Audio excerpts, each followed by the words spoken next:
Hi అండి, అందరికీ నమస్కారం. Welcome to my channel. ఈ వీడియోలో ఏపీ ప్రభుత్వ ఉద్యోగులకు ఆర్థిక శాఖ నుంచి కీలక జీవో విడుదల పూర్తి వివరాలు వీడియోలో తెలుసుకుందాము. వీడియోని ఎక్కడే కానీ స్కిప్ చేయకుండా ఎండ్ వరకు చూడండి. అప్పుడే ఇన్ఫర్మేషన్ పూర్తిగా అర్థమవుతుంది.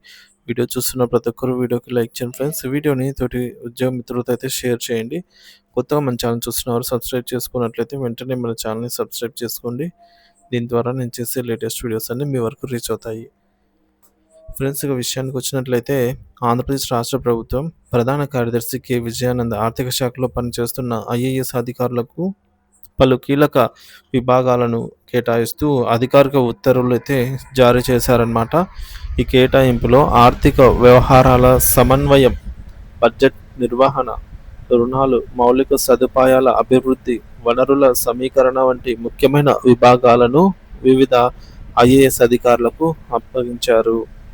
ఐఏఎస్ అధికారులకు కేటాయించిన ప్రధాన బాధ్యతలు ఈ మేరకు చూసుకున్నట్లయితే పీయూష్ కుమార్ ఆర్థిక శాఖ ముఖ్య కార్యదర్శి అండి. ఆర్థిక వ్యవహారాల సమన్వయం, నిధుల పంపిణీ పర్యవేక్షణ, ప్రయోజకరమైన విధానాల అమలు, ఇతర ఐఏఎస్ అధికారులకు అప్పగించిన విభాగాల సమగ్ర పర్యవేక్షణ.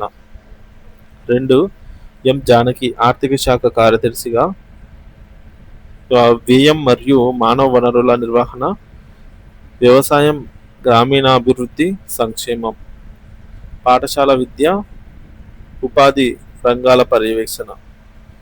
ఇక 3. డి రొనాల్డ్ రాస్ గారండి. సో ఆర్థిక శాఖ కార్యదర్శిగా అయితే నియమితులయ్యారు.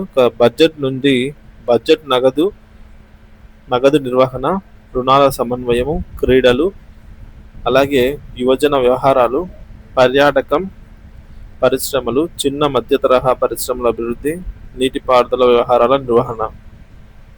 ఇక 4. జె శ్రీనివాస్ ఆర్థిక శాఖ అదనపు కార్యదర్శిగా director of works and accounts పర్యవేక్షణ, అలాగే వనరుల సమీకరణ, ఆదాయపు పెంపు వ్యవహారాలు, ఇతర మౌలిక సదుపాయాల అభివృద్ధి ప్రణాళికలు. ఈ కేటాయింపుల ప్రాధాన్యత. ఈ కొత్త బాధ్యత విభజన ద్వారా ఆర్థిక శాఖ మరింత సమర్థవంతంగా పనిచేసే అవకాశం ఉంది. ముఖ్యంగా ఆర్థిక వ్యవహారాల సమన్వయం, బడ్జెట్ నిర్వహణ, నిధుల వినియోగంపై పూర్తి స్థాయి సమీక్షలు జరుగుతాయి. ఈ కేటాయింపుతో సంక్షేమ రంగాలు, మౌలిక సదుపాయాలు, వ్యవసాయం, నీటిపారుదల వంటి అంశాలు మరింత మెరుగ్గా నిర్వహించబడతాయని విశ్లేషకులు అంచనా వేస్తున్నారు. రాష్ట్ర ఆర్థిక పరిస్థితి మెరుగుపడేలాగా ఈ కొత్త బాధ్యతల విభజన ఏ మేరకు ప్రభావం చూపుతుందో మరి వేచి చూడవలసి అయితే ఉంది.